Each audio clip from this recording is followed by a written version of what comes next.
Bismillahirrahmanirrahim. Assalamualaikum warahmatullahi wabarakatuh. Alhamdulillah alladzi bi ni'matihi tatimmus shalihat. Asyhadu an la ilaha illallah wahdahu la syarikalah wa asyhadu anna Muhammadan abduhu wa rasuluh la nabiyya ba'dah. Allahumma shalli wa sallim ala nabiyyina wa rasulina Muhammad sallallahu alaihi wasallam wa ala alihi wa ashabihi wa man tabi'ahu bi ihsani ila yaumiddin, amma ba'du. Bapak Ibu jamaah rahimakumullah, puji syukur kita panjatkan pada Allah Subhanahu wa taala. Allah memberikan ketenangan, kedamaian, kenyamanan, keselamatan pada diri kita saat yang lain diuji oleh Allah dengan banjir, ada yang sakit. Kita tetap kemudian dalam kondisi yang aman dan juga dalam kondisi yang bahagia seperti sekarang ini. Maka salah satu wujud syukur kita dalam kondisi yang aman ini, kita tingkatkan kualitas ibadah kita kepada Allah, tingkatkan kualitas kesyukuran kita kepada Allah, kita tingkatkan kualitas mendidik anak-anak untuk mendekatkan diri kepada Allah, kita tingkatkan kualitas birrul walidain kita untuk mendapatkan ridha Allah yang disematkan pada ridha kedua orang tua kita, ya, dalam kondisi yang bahagia. Tadi barusan sebelum kesini Bapak Ibu, salah satu korban banjir diampiri sama kapal penolong. Dia ada di pucuk pohon kelapa. Kalau sudah kelihatan daunnya, daun kelapa berarti kan sudah di pucuk Pak G. Karena airnya tinggi. Alhamdulillah bisa diselamatkan. Artinya adalah di luar sana banyak ujian kemudian yang Allah berikan kepada mereka, dan kita juga berdoa pada saudara-saudara, untuk saudara-saudara kita semoga tetap iman kepada Allah, tetap berhusnudzon kepada Allah, berbaik sangka kepada Allah dalam kondisi yang sekalipun tidak mudah untuk diceritakan. Nah, jamaah rahimakumullah, malam kali ini kita akan melanjutkan bagian akhir dari surah Abasa.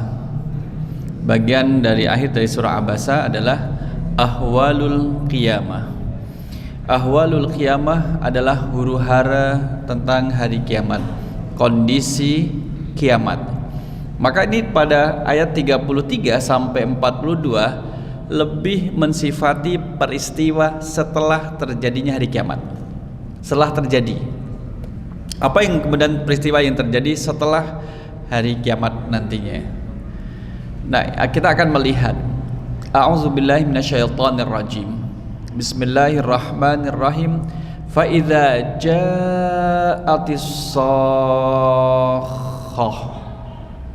Fa idza, apabila ja'at, telah datang, as-shakhah adalah suara yang memekakkan. Shakhah sendiri itu Bapak Ibu adalah suaranya itu, gambarannya nggih, ilustrasinya ada besi napa boten? Besi ketemu besi. Jadi besi dipukulkan kepada besi, kita bunyiin apa Pak? Tapi kemudian pukulan kenceng Pak, dieng gitu. Lah nek bantal ketemu bantal kan cuma plek gitu ya. Ini kemudian besi ketemu besi. Saking kemudian kencangnya, saking kemudian memekakkan. Jadi suaranya itu bukan tipe suara yang enak didengar Pak. Ngapunten ibu-ibu, kalau misalkan pisau dengan pisau, mata ujung pisau kemudian diketemukan, sereng, ini kan rasanya apa ya? Ngilu, miris gitu. Besi ketemu besi, seret. Ini dipukulkan, cier gitu. Itu namanya shakhah. Shakhah. Jadi memekakkan. Maka bahasa adalah memekakkan. Memekakkan. Tadi saya sempat mencari kok, belum dapat bagaimana suara besi kalau dipukulkan dengan besi yang kemudian sangat kencang. Tidak seperti orang kemudian jam 2 mukul tiang Indihome, teng gitu. Teng gitu. Enggak seperti itu. Sekalipun mukulnya dengan besi, tapi tidak seperti itu suaranya, lebih memekakkan sehingga kemudian telinga pun kemudian belum pernah mendengar suara seperti itu. Dan nanti akan lihat tafsirnya nggih. Maka faida, apabila ja'at, telah datang. Sekarang kita hari ini, hari Jumat tanggal berapa sih? 28. Berarti beberapa hari lagi kajian gitu toh. Ini tanggal lansia namanya. Senin insyaallah. Kok tadi ke situ sih tadi? Gitu. Ja'at sini Bapak Ibu. hari ini, per hari ini, apakah kita sudah mendengar bunyi yang memekakkan ini atau belum? Belum kan? Tapi Allah mengungkapkan dengan ja'ah, kata kerja lampau, past tense, sudah, telah terjadi. Apabila telah terjadi suara yang memekakkan, apabila telah datang suara yang memekakkan, padahal suaranya belum datang, suaranya belum ada. Dalam kemudian kitab Balaghah yang ditulis oleh Imam Sa'duddin Taftazani, namanya kitab Al-Mutawwal, menjelaskan dari sisi balaghahnya, apabila ada kata idza diikuti dengan kata kerja lampau sudah, menceritakan atau mengkisahkan peristiwa yang belum terjadi tapi sudah dikatakan sudah terjadi, maknanya peristiwa itu pasti akan terjadi. Maka sahih itu adalah pasti akan terjadi. Suara yang memekakkan telinga ini adalah pasti akan terjadi, dan ini adalah tiupan sangkakala yang kedua. Yang kedua, Bapak Ibu. Yang pertama tidak dibahas di sini. Kullu man 'alaiha fanin. Kalau tiupan sangkakala yang pertama adalah semua yang ada di alam raya ini akan binasa kecuali yang dikehendaki oleh Allah untuk tetap ada. Itu tiupan yang pertama. Itu semua akan binasa. Orang akan mati. Orang mati. Bapak-bapak dulu ketika masih kecil nonton film jagoan, siapa jagoannya Bapak Ibu? Sudah dan apa belum? Superman sudah ada Pak zaman jenengan. Nah itu, maka semua akan mati. Sangkakala yang pertama gitu. Nah di sini dibahas adalah sangkakala yang kedua ditiup oleh malaikat Israfil. Maka semua akan bangkit dan bangun dari kematian terakhirnya, kematian kiamat, kematian di alam kubur, semua akan bangkit kalau sudah ada suara yang memekakkan, yaitu dari tiupan sangkakala. Sangkakala ini kemudian tidak perlu kita bayangkan Bapak Ibu, gak usah kita meyakini seperti apa sangkakala, tidak usah dibayangkan, gak nyampai. Mendingan kita membayangkan, mentadaburi ayat Al-Quran saja. Nah daripada kemudian membayangkan sesuatu yang gaib. Nah kemudian tiupannya berapa lama panjangnya Allahu alam, tapi tiupan itu pasti ada. Jadi suara yang keluar itu adalah suara yang tidak bisa dihalangi oleh siapapun, akan kemudian masuk dan membangkitkan makhluk yang sudah mati. Pada hari itu yauma ini tidak menggunakan al-yauma Bapak Ibu, kan menjadi beda al-yauma dengan yauma. Yauma pada hari itu berarti bentuknya umum. Kalau al-yauma membentuknya lebih spesifik, isim ma'rifat. Kali ini adalah nakirah. Pada hari itu kapan dia? Pada hari di mana kemudian sangkakala sudah ditiup untuk yang kali kedua. Nah itu kan tidak dijelaskan secara spesifik tanggal berapa, bulan, waktu, tidak, karena rahasianya ada di sisi Allah. Keterangan waktu yang menjelaskan hari kiamat itu lebih sering disampaikan dalam bentuk isim nakirah, bermakna umum, karena Allah merahasiakan. Fa akhbirni anisa, ketika malaikat Jibril bertanya kepada Nabi, wahai Nabi, fa akhbirni, kabarkan kepadaku anisa, tentang hari kiamat. Kata Nabi SAW, mal mas'ulu anha bi'a'lama minas sa'il, yang ditanya tidak lebih tahu daripada yang bertanya. Nabi Muhammad tidak tahu kapan terjadinya hari kiamat. Malaikat Jibril pun tidak tahu kapan terjadinya hari kiamat. Malaikat Jibril yang disebut sebagai malaikatnya malaikat, penghulu para malaikat yang dekat dengan Allah pun tidak tahu kapan terjadinya hari kiamat. Nabi Muhammad SAW, makhluk yang mulia yang kemudian dekat dengan Allah pun tidak tahu kapan hari kiamat. Maka kita jangan kemudian nggak usah mencari-cari kira-kira kapan ya ini sudah terjadi bencana, kira-kira berapa tahun lagi. Tidak usah Bapak Ibu, buang-buang waktu, mendingan mempersiapkan diri untuk hari yang akan datang, memperbanyak ibadah, memperbaiki ibadah, menjaga kemudian akidah, mendidik putra-putri, itu malah lebih konkret daripada kemudian menerka-nerka kapan terjadinya hari kiamat. Nah yauma, pada hari itu, yafirrul mar'u min akhi, farra yafirru, berlari. Tapi kemudian lari ini adalah lari yang kemudian orang kalau misalkan lihat sesuatu yang ditakuti, dia akan berlari. Farra yafiru, berlari-lari ke sana kemari. Seseorang itu min akhihi, dari saudaranya. Jadi ini menggunakan fi'il mudhari', farra yafiru, bagi terus berlari. Boleh jadi kalau kita tarik pada diri kita, kita mungkin juga akan lari. Boleh jadi kita akan berlari, menghindari. Boleh jadi di antara kita. Tapi kemudian lari di sini adalah menggambarkan betapa menakutkannya urusan hari itu setelah dibangkitkan dari kematian. Tapi nanti kita lihat bagian yang kaum bahagia. Maka manusia akan berlari, lari dari saudaranya, wa ummihi wa abi, lari dari ibu bapaknya, wa sahibatihi wa bani, lari dari istri dan anak-anaknya. Berarti kalau lari dari istri dan anak-anaknya, berarti yang lari sinten niki Bapak Ibu? Saya Melayu sinten? Bapaknya, berarti suaminya ini. Suaminya itu akan lari nanti. Wa sahibatihi wa bani. Kalau kita lihat urutannya, melarikan diri dari saudaranya, satu saudaranya, kemudian baru ibu dan bapaknya, baru kemudian istri dan anak-anaknya. Berarti dimulai dari yang jauh, saudara berarti hubungannya jauh.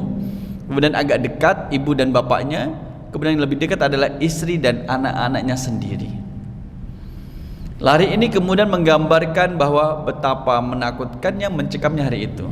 Tapi ada ulama yang menafsirkan gini, lari dari tuntutan saudara-saudara terhadap dirinya, lari dari ibu bapaknya, dari tuntutan ibu bapaknya terhadap dirinya, lari dari istri dan anaknya, dari tuntutan istri dan anak-anaknya dari dirinya. Berarti orang ini yang lari adalah merasa ada amanah yang tidak ditunaikan, ada kemudian tanggung jawab yang tidak dilaksanakan dengan baik. Maka dia melarikan diri agar tidak dituntut. Sekalipun melarikan diri Bapak Ibu, melarikan diri, kira-kira berhasil tidak melarikan dirinya? Gak berhasil. Mau lari kemana? Alamnya cuma satu itu aja. Mereka manusia dikumpulkan oleh Allah dalam satu tempat. Tempat itu adalah tempat baru, bukan tempat seperti dunia sebelumnya yang sudah hancur. Jadi dikumpulkan. Maka orang-orang sepuh kita menyebut tempat berkumpulnya namanya padang mahsyar. Enak, menakutkan. Yang membahagiakan kalau di rumah makan padang. Nah, itu padang itu. Ini padang mahsyar. Mahsyar ada tempat berkumpul, kemudian diadopsi menjadi bahasa kita mahsyar, tempat untuk berkumpul. Maka masing-masing nanti akan menuntut. Likulli imri'in minhum yawma idzin sya'nu yughni. Likulli imri'in, li, bagi kulli, setiap imri'in, seseorang, minhum, dari mereka, yauma idzin, pada hari itu, sya'nun yughnihi, mereka punya urusan, yughnihi, yang menyibukkannya. Kita akan disibukkan dengan urusan kita, termasuk jamaah rahimakumullah. Pada hari ini kemudian orang-orang mengambil, mencari, mengorek tambahan amal ibadah, tambahan pahala. Bisa nggak pahala saya bertambah? Dicari siapa yang pernah dulu di dunia kemudian menyakiti, dicari-cari itu. Semua akan menuntut satu dengan yang lainnya, ya kan? Semua akan menuntut. Maka yang disebut dengan muflis, mem fa lam sin, muflisun adalah orang yang bangkrut, yang di dunia dia itu kemudian rajin ibadah tapi tidak bisa menjaga akhlak perbuatannya. Atadruna manil muflis? Sahabat kemudian ditanya oleh Nabi, atadruna manil muflis? Sahabat, tahukah kalian siapakah orang yang bangkrut itu? Nggak ada yang tahu. Ada kemudian rajul laisa lahu mata'un. Rasul, orang yang bangkrut adalah orang yang tidak punya harta. Bukan. Orang yang bangkrut itu bukan orang yang tidak punya harta. Tapi Rasul menjawab, rajulun ya'ti min ummati yaumal qiyamah bi sholatin wa siyamin wa zakatin. Orang yang muflis itu adalah orang yang besok pada hari kiamat datang dengan pahala sholatnya, puasanya, zakatnya. Ahli ibadah apa boten? Ahli ibadah. Wong dia punya pahala sholat fardu maupun sholat sunnah. Dia punya pahala puasa fardu maupun puasa sunnah. Dia punya pahala zakat, Bapak Ibu. Berarti ini adalah ahli ibadah. Tapi kenapa dikatakan bangkrut? Kalau yang ibadah saja dikatakan bangkrut, bagaimana yang tidak ibadah? Itu. Kenapa, Gifari? Kalau yang ibadah dikatakan bangkrut, berarti yang tidak ibadah disebut apa? Bangkrit. Bangkrut, krut. Bangkrut, krut. Maka dikatakan rajulun ya'ti min ummati yaumal qiyamah bi sholatin wa siyamin wa zakatin. Rasul, kenapa dia dikatakan bangkrut? Dia kan punya pahala banyak. Qad syatama hadza. Orang ini ketika di dunia mencaci maki orang lain. Wa qadzafa hadza, memfitnah orang lain. Memfitnah orang lain, difitnah. Orang lain tidak melakukan itu, kemudian dituduh melakukan itu. Wa akala mal hadza bil batil, memakan harta orang lain dengan cara yang batil. Bayangkan ketika seorang pemimpin mengambil jatah uang dari rakyat yang dipimpin, dan rakyat itu akan menuntut pimpinannya, gimana bayangkan di akhirat nantinya. Wajahnya itu kebayang, oh dia ini dulu memotong jatah saya, dipotong untuk katanya administrasi, padahal administrasi sudah ditanggung. Nah, kena administrasi dan lain sebagainya, semua akan menuntut. Kemudian juga wa akala malahada bil batil wa wasafaka damahada, orang yang mengalirkan darah orang lain, yang menjadi pelaku pembunuhan, wa daraba hadza, dan memukul orang lain. Yang dipukul, yang terpukul akan menuntut. Maka dari korban-korban ini jamaah rahimakumullah, minta keadilan di hadapan Allah. Allah Maha mengetahui. Ya Allah, si fulan ini ya Allah dulu mencaci maki saya ya Allah. Allah tahu. Kalau korbannya dicaci maki, dikata-katain dengan kata-kata yang buruk, dicela, jadikan bahan ketawaan, direndahkan, Allah tahu. Allah Maha mengetahui, maka pahalanya, pahala pelakunya yang disebut muflis dikurangi oleh Allah dan diberikan kepada korbannya. Nah itu, inilah kemudian orang pada mencari tambahan pahala, Bapak Ibu. Nek bisa dosanya dikurangi, hilang habis, dan pahalanya bertambah. Nah dengan demikian Bapak Ibu, kalau jenengan dikasih tawaran, minta dicaci maki atau mencaci maki, minta mencela atau dicela, gitu. Kita tidak minta dicela, tapi kalau ada orang yang mencela, kita tidak tahu sebabnya apa, jangan dibalas untuk mencela. Diamkan saja. Kita nggak tahu, wah, jangan berdoa, ya Allah, saya dapat tabungan, ya Allah. Dicela, dicaci maki, ya Allah, saya dapat tabungan apa? Wa qadha fahadha, orang yang difitnah juga demikian. Yang terfitnah kemudian minta keadilan di hadapan Allah. Ya Allah, si fulan ini dulu kemudian memfitnah saya, ya Allah. Saya dituduh melakukan pencurian, saya tidak mencuri. Saya dituduh melakukan pembunuhan, saya tidak membunuh. Allah tahu, dan itu adalah tuduhan. Itu adalah tuduhan. Maka kemudian dikurangilah pahala pelaku yang menuduh, si penuduh, sesuai dengan dosa yang dilakukan, diberikan kepada orang yang tertuduh. Berkurang pahalanya, sudah dikurangi orang yang korban cacian, sekarang adalah fitnah. Datang lagi, ya Allah, si fulan ini dulu mencuri harta saya, ya Allah, memotong bagian saya, ya Allah, mengambil bagian saya, ya Allah, dengan cara yang sistematis, masif, apalagi sistematif, masif, terstruktur. Jadi diambil, maka kemudian Allah kurangi. Mau dikurangin sudah habis, stok pahalanya sudah habis. Yang ada adalah dosa. Nggak mungkin kemudian dikurangi dosanya diberikan kepada korbannya, enggak. Justru dosa dari korban perbuatan muflis ini dikurangi oleh Allah, diberikan kepada pelakunya. Nah, summa turiha ilan nar, kemudian dilemparkan ke neraka. Itu Bapak Ibu jamaah rahimakumullah. Sehingga ketika kita masih di dunia, jika ada pihak-pihak yang merasa dirugikan oleh perbuatan kita, pihak-pihak yang merasa dirugikan oleh sikap kita, dan kita tahu sebaiknya diselesaikan di dunia, jangan ditarik-tarik dibawa ke akhirat. Berat urusannya, lebih berat. Di dunia kita bisa meminta maaf, minta maaf ya. Kalau di akhirat sudah pada rebutan, enak aja kamu minta maaf, ini peluang saya dapat pahala darimu dan sebagainya, gitu. Yeah. Jadi saling mencari peluang-peluang untuk tambahan-tambahan.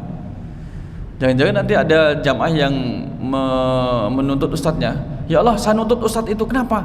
pengajian lama nggak selesai, saya tuntut ya Allah lebih dan lain sebagainya. Allah Maha mengetahui mana yang bisa, mana yang tidak. Allah Maha adil dan Allah Maha bijaksana, ya kan? Nah itulah kemudian jamaah rahmatullah saling menuntut satu dengan yang lainnya. Likulli imri'in minhum yawmin sya'nu yughni. Bahkan saking sibuknya, nanti kita akan lihat hadis daripada Sayyidah Aisyah. Mohon maaf, orang waktu itu tidak ada yang pakai baju. Tidak ada yang pakai baju, Bapak Ibu. Bahasanya nopo nggih? Dia tidak pakai baju. Nek bocah cilik ini ding dak ada pantro, konter. Itu nggak pakai baju. Loh, sehingga Sayyidah Aisyah bertanya, Rasul, bagaimana nanti kan saling melihat? Tidak. Justru urusan waktu itu sangat menyibukkan dan menegangkan, nggak sempat melihat, nggak saling melihat satu dengan lainnya, nggak mengomentari satu dengan lainnya, karena mereka berpikir setelah dibangkitkan itu kemudian mikir, saya min ashabil yamin atau min ashabis shimal, saya ini termasuk golongan kanan atau golongan kiri, saya nanti masuknya kemana, surga atau neraka, saya nanti kemana. Itu kondisi waktu itu belum, kondisi masih belum tahu di mana posisinya. Jadi sangat kemudian mencekam. Mohon maaf, kalau misalkan seperti yang kemarin, misalkan ada musibah, entah longsor, entah banjir, orang kan kemudian terus teriak-teriak ke sana kemari. Ada yang kemudian, mohon maaf, misalkan kalau ada yang sedang masak, itu kemudian masih bawa kendil, itu dibawa lari ke sana kemari.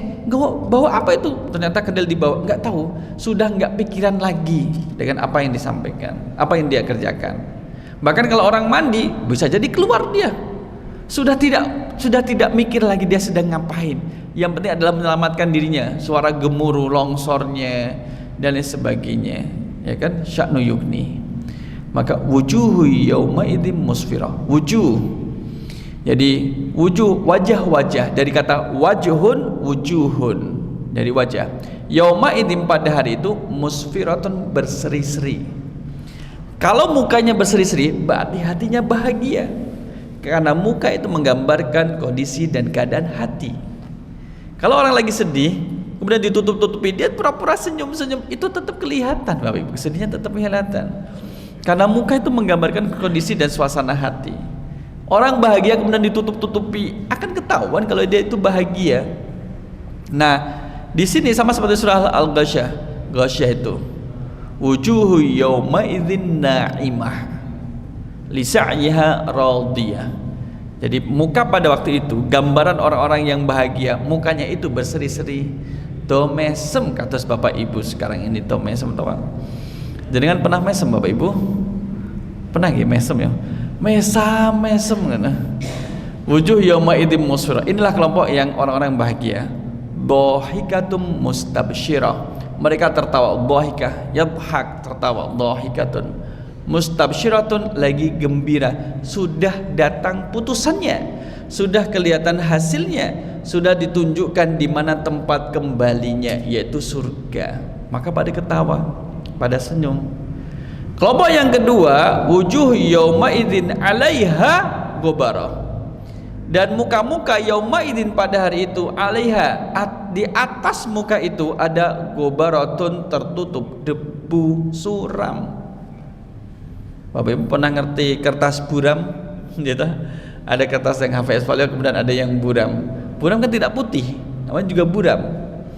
Nah, ini ada gambaran orang yang mukanya tidak bersih, tidak berseri, dan mukanya tertutup sama debu.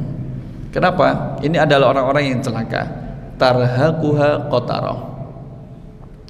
Tarhaquha qataratun, itu kegelapan menutupinya. Maka dikatakan tertutup oleh kegelapan, ditimpa kehinaan dan kesusahan. Jadi kadang kita sesekali mengaca lihat cermin Bapak Ibu, muka saya kayak gini gitu, muka saya kayak gini. Bayangkan kalau ketika kita sebelum sholat sama setelah sholat, ada perbedaan enggak? Ada perbedaan sih. Kalau setelah sholat lebih semrohong nih, lebih kenceng, lebih glowing, lebih sumringah, karena ada kewajiban yang sudah ditunaikan. Itu kalau sudah sholat, gitu kan. Tarhaquha qatara ulaika humul kafaratul fajr. Ulaika, mereka itulah, dari ayat ini, ayat 40, orang yang mukanya tertutup debu, tertutup oleh kegelapan, ditimpa kehinaan, mereka itulah mereka adalah al-kafaratu, orang-orang kafir, fajaratu, dan durhaka. Jadi wala tabutunna illa wa antum muslimun, janganlah kalian mati kecuali dalam keadaan berislam. Nah, dari potongan tadi Bapak Ibu jamaah rahimakumullah, surah Abasa 33, setelah kita mengetahui makna perkatanya, maka kita lihat dari sisi tafsirnya di sini. Nih, fa idza ja'atis sakhah, maka pada waktu ini idza ja'atil qiyamah aw sayhatu yaumal qiyamah allati tasahhul uzun, memekakkan telinga, suara kemudian mereka dibangkitkan dari kematiannya. Jamaah rahmatullah, kalau sudah dibangkitkan dari kematiannya, maka nanti akan diperlihatkan kemana tempat kembalinya mereka masing-masing satu persatu. Boleh jadi nanti berpencar. Orang yang meninggal dikuburkan berdampingan, boleh tadi dibangkitkan tidak berdampingan lagi. Karena ketika terjadi hari kiamat kan menjadi hancur, bumi ini menjadi hancur. Kemudian akan mencari mana temannya, malah melarikan diri, lari, tidak terpikir lagi untuk menemukan saudaranya. Istri mencari suaminya, orang tua mencari anaknya, anak mencari orang tuanya. Tidak, usia waktunya adalah kacau gitu. Orang sudah memikirkan urusannya masing-masing. Karena apa? Saking menakutkannya kondisi saat itu. Bapak Ibu kebayang nggak? Nanti ketika kita dibangkitkan oleh Allah dari kematian kita itu, kira-kira muka-muka kita adalah muka-muka saat kita meninggal atau muka-muka yang lain? Maunya gimana Pak? Requestnya gimana? Ada request nggak? Wah jangan kayak gini dong ya Allah gitu. Allahu a'lam. Yang dijelaskan adalah orang-orang yang berada di surga semuanya tidak ada orang tua. Amputan bapak-bapak nggak ada kata jenengan. Nenek-nenek kakek-kakek tidak ada. Semuanya dimudahkan oleh Allah. Jadi perlu kemudian kita melihat foto kita ketika usia muda, usia 30-an kayak apa yang itu. Kalau kita usia 30-an kayak apa Bapak Ibu? Ya kan, kemudian merengkel niku napa Pak Ali? Berotot, kenceng, singset, apalagi. Ibu-ibu usia 30 kados napa, Bu? Oh, saking muncar-muncarnya. Cantik-cantiknya. Itu kalau yang di surga. Tetapi kemudian mereka di neraka, saya sendiri belum mendapatkan nggih. Bagaimana usianya mereka itu, dan ketika dibangkitkan juga bagaimana kondisinya. Tapi kemudian kita meyakini bahwa semua akan dibangkitkan, tidak ada satupun yang tertinggal. Loh, koncoku kok turun dibangkit ke? Oh mungkin dia nyungsep, nggak ngerti, nggak bisa. Semua akan dibangkitkan oleh Allah SWT. Wa ma khalaqtul jinna wal insa illa liya'budun. Tidaklah aku ciptakan jin dan manusia kecuali untuk beribadah kepadaku. Semua akan dibangkitkan. Jadi kemudian nggak usah mencari reuninya, nanti kalau sudah jelas di surga baru bisa reuni sekeluarga. Kita nanti ketemu dengan Gifari, ngapain yang Gif? Harap nyoteng Ustaz. Masuk kajian di surga masih ada kajian. Iki wis ning surga, iki wis rampung. Gak usah nyoteng. Udah selesai. Nah itu yang harus kita siapkan. Jadi harus kita siapkan. Nah jamaah rahimakumullah, gambarannya adalah yauma yafirul mar'u min akhi wa ummihi wa abi wa sahibati wa bani likulli imri'in minhum yauma idzin sya'nu yughni. Ini gambarannya adalah sangat menakutkan dan sangat menyibukkan. Pokoknya luruh urusannya nyelamatkan awake dhewe. Menyelamatkan dirinya sendiri. Oleh karena itu, karena kita masih hidup, mari kita jangan kemudian tersandra dengan orang lain. Tersandra bagaimana? Kita tersandra dengan keburukan yang kita lakukan pada orang lain, itu namanya tersandra. Jangan sampai ada. Kalau yang punya hutang, bismillah, niat meminta kepada Allah, memohon kepada Allah untuk bisa diberi kelapangan rezeki untuk membayarnya. Jangan ditarik sampai ke akhirat. Wes gak sah tak bayar, besok tak bayar ning akhirat. Santai wae. Jangan, Pak. Serius jangan. Bahaya. Karena nanti bukan uang, utangnya misalkan 250.000 rupiah, di akhirat ternyata lebih besar daripada itu, harus dia tanggung. Karena yang dia tanggung adalah pahalanya dikurangi dan Allah berikan kepada orang yang menghutangi, yang harus dibayar itu tadi. Ya Allah, coba kalau di dunia tak bayar 250.000, saya tidak kehilangan amalan sebanyak ini ya Allah. Oh salahmu. Maka orang kalau misalkan mau membayar hutang, selain juga berdoa, kan ada ikhtiarnya, itu akan Allah mudahkan jalannya, karena sudah ada niat Allah mudahkan. Sampai cerita di tetangga kami itu punya hutang sampai di atas 200 juta Bapak Ibu. Dia sudah berniat untuk membayar, sehingga berusaha, tidak nabung, bagaimana punya uang sedikit diputar untuk usaha. Mendirikanlah penggilingan batu. Ternyata itu kemudian menjadi jalan untuk melunasi hitungnya. Dibayar berkurang Pak. Berkurang 150, masih 150, masih 175, kemudian menjadi 50, berkurang sampai hutang 200 juta tertutup. Pabrik penggilingan batu tadi juga tutup Pak. Dijalankan nggak bisa-bisa loh. Kok malah mati kletes gitu. Karena dia niatnya adalah untuk membayar hutang dan Allah sudah kasih jalan itu. Akhirnya dia sadar, ya Allah, alhamdulillah, meskipun usaha penggilingan batunya dia itu mati, berhenti, tapi tidak menyisihkan hutang, tapi justru bisa melunasi sejumlah hutang. Sama Pak, 200 juta. Maka di situ ada hikmahnya. Oleh karena itulah urusan dunia mari kita selesaikan di dunia ketika berkaitan dengan orang lain. Sampai Rasul SAW kemudian, siapa yang dulu pernah saya pukul silahkan kalian menuntut kepadaku. Rasul, saya protes, menuntut. Ada sahabat yang menuntut. Sahabat ini menuntut, sahabat yang lain seperti Abu Bakar, Umar itu sudah pada berdiri. Sopo iki sing wani-wani. Saya Rasul, dulu Rasul pernah memukul saya.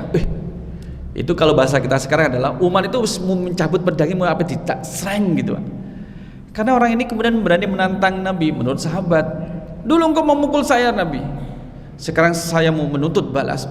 Tambah gregetan ini. Siapa dia? Rasul tenangkan, sahabat tenang, dia punya hak. Rasul juga ingat pernah memukul beliau, tapi memukul Rasul kan bukan pemukul benci ya.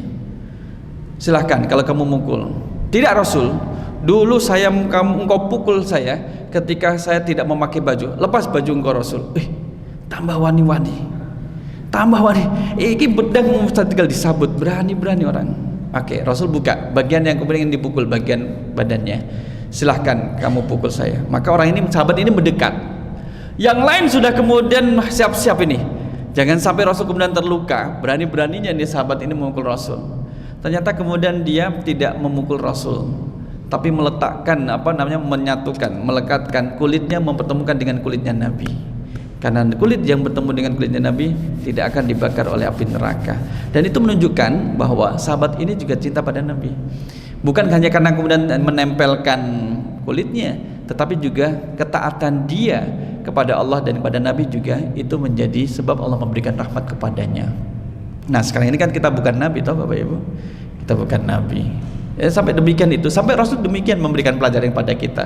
Ayo siapa yang pernah kemudian tertukar, terambil gitu, kemudian diselesaikan di dunia. Jadi kita yang tahu. Misalkan kalau kita bertani, ada sawah yang kemudian terambil oleh tetangga, ya sudah lebih baik ngalah untuk menyelamatkan diri. Enggak kemudian dipas-paske, gitu.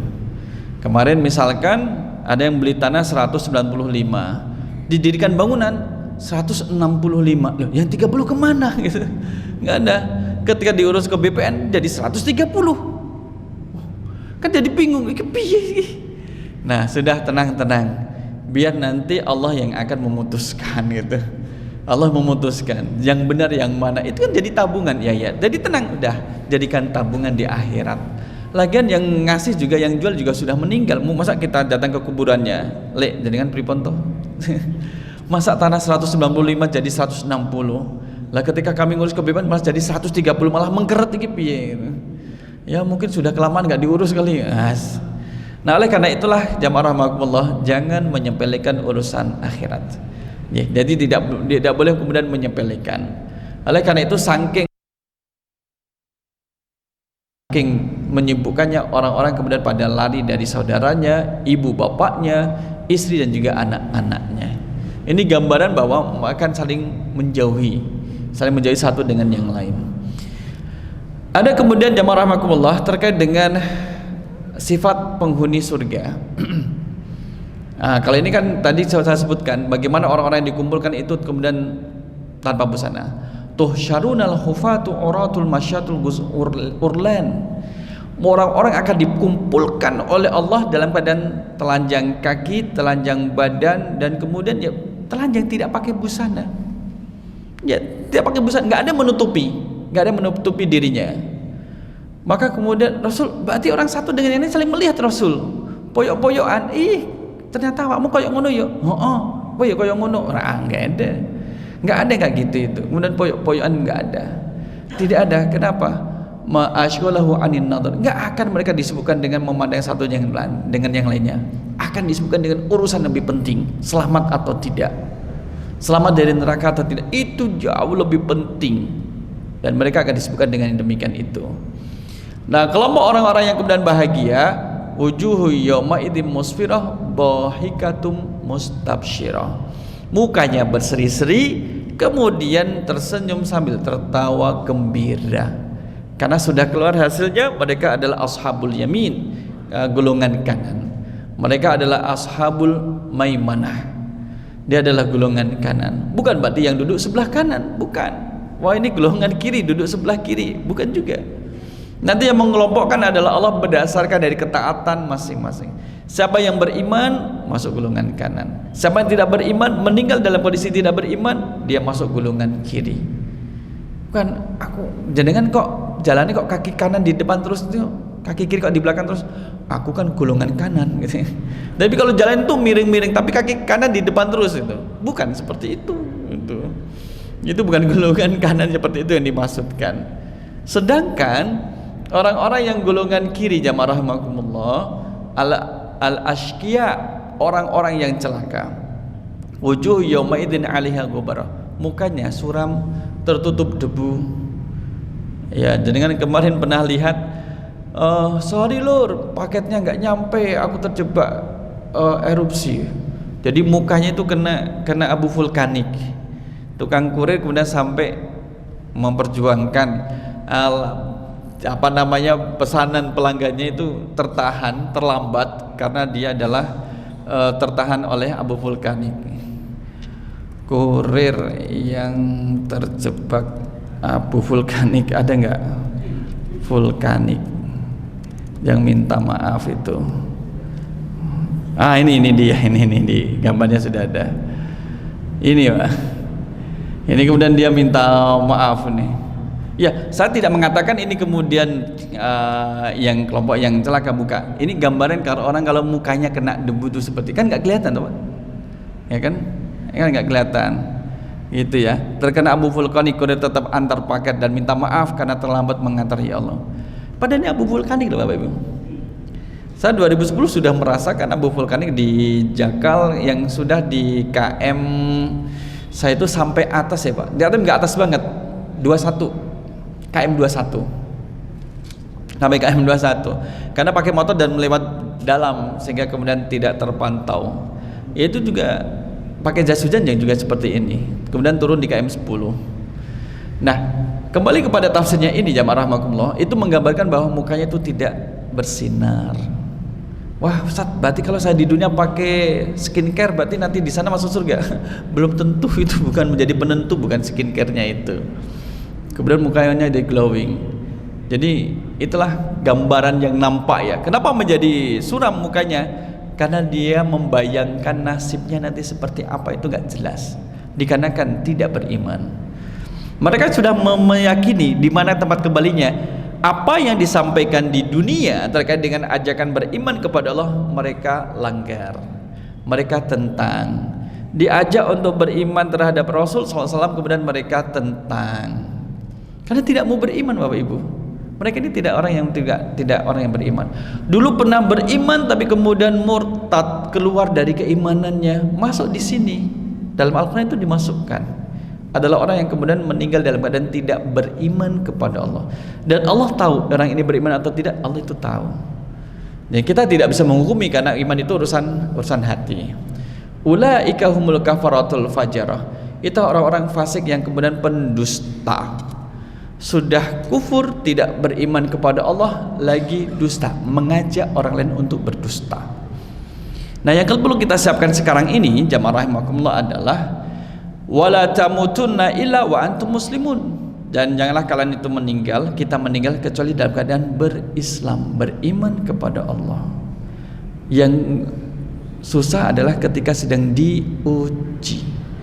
Tetap beriman dalam kondisi tapi mendapat ujian dari Allah. Karena kemudian tidak tahan, tidak sabar. Sopo jari ini kalau berislam bisa kaya, ternyata saya tidak kaya. Wah, keluar dari Islam. Loh, Islam itu memang tidak menjadikan kaya. Kalau mau kaya, nampaknya apa yang harus dilakukan? Ya kerja. Katanya sholat bisa bikin kaya, saya udah sholat ternyata nggak kaya, malah kehilangan sendal kendalan. Kalau pengen kaya bukan sholat, waktunya sholat, waktunya kerja, gitu. Justru di sini kemudian ditekankan bahwa hati-hati dengan amalan kita yang sudah kita laksanakan, kita amalkan, dijaga. Sedangkan yang kemudian langgaran harus dijauhi. Dan kita berusaha untuk membersihkan diri kita dari dosa-dosa dengan terus beristighfar, bertobat kepada Allah Subhanahu wa taala. Karena tidak ada yang mampu mengampuni dosa kita kecuali Allah. Jika ada dosa dengan orang lain, hak anak Adam yang kemudian terambil, hak anak Adam yang kemudian terambil, maka harus diselesaikan. Kan tobat ada dua cara. Tobat dosa antara pelaku hamba dengan Allah, ada caranya sendiri. Tobat yang terjadi antara seorang hamba dengan hamba yang lain ada sendiri. Kalau dengan Allah, maka bertobat kepada Allah. Yang kalau misalkan kita bertobat dari perbuatan yang kita tobati, kan harus jelas kan pertobatannya. Saya bertobat tidak mau berbohong lagi, kan harus diingat apa saja kebohongan yang pernah dilakukan agar tidak mengulangi lagi. Ya Allah, saya tobat dah dari semua dosa-dosa, ya Allah. Dosa yang mana? Semuanya lah. Ya wes. Karena kita tidak tahu dosa yang mana, sehingga kemungkinan nanti mengulangi lagi. Tapi kalau kita tahu, ya Allah, pernah berbuat salah terhadap Allah, kemudian menyanyiakan salat, menunda-nunda salat, pernah mentertawai orang salat, itu kemudian ditobati agar tidak diulangi lagi. Kalau itu kesalahan dengan Allah SWT. Tapi kalau dengan hamba, dimulai dengan niat, berhenti, menyesali dan tidak mengulangi, kemudian termasuk selesaikan urusan dengan hamba. Pelaku pencuri mengambil uang korbannya 10 juta dan mencuri. Kalau dia tobat kan gak cukup, ya Allah saya bertobat dari pencurian, gak bisa, harus dikembalikan. Yang datang kemudian yang punya uang datang, mana uang saya 10 juta, kembalikan. Sorry, saya sudah tobat, barusan saya tobat, jadi gak bisa dikembalikan. Coba kamu datang tadi sebelum saya tobat, tak kembalikan, gak bisa, harus dikembalikan. Makanya itu urusannya dengan hamba. Kalau tidak selesai di dunia, akan berlanjut di akhirat, kecuali hamba yang kemudian memaafkan hamba yang lain.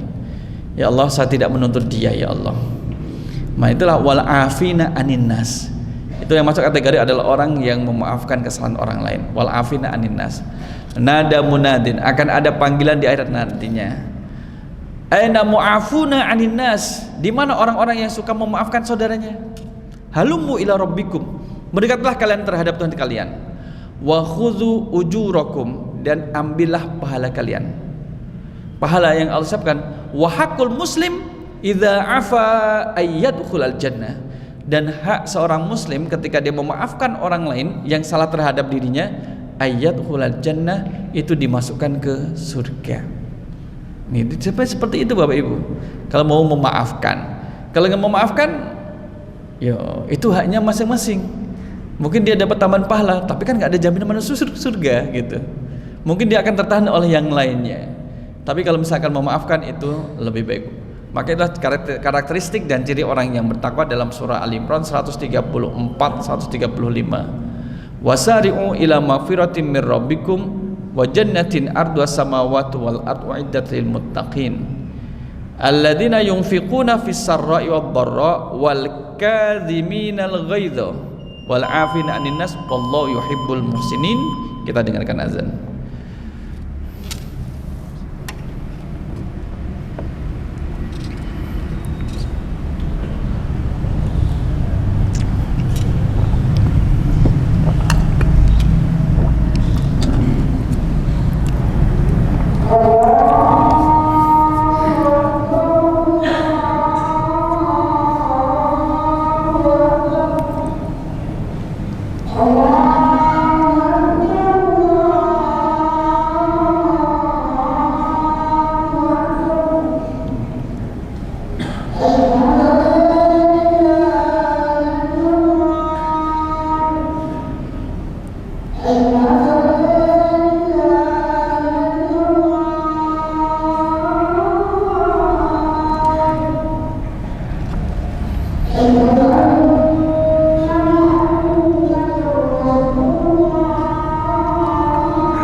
Jamaah rahimakumullah, maka di dalam surah Ali Imran 133 menjelaskan terkait dengan ciri-ciri orang-orang yang bertakwa.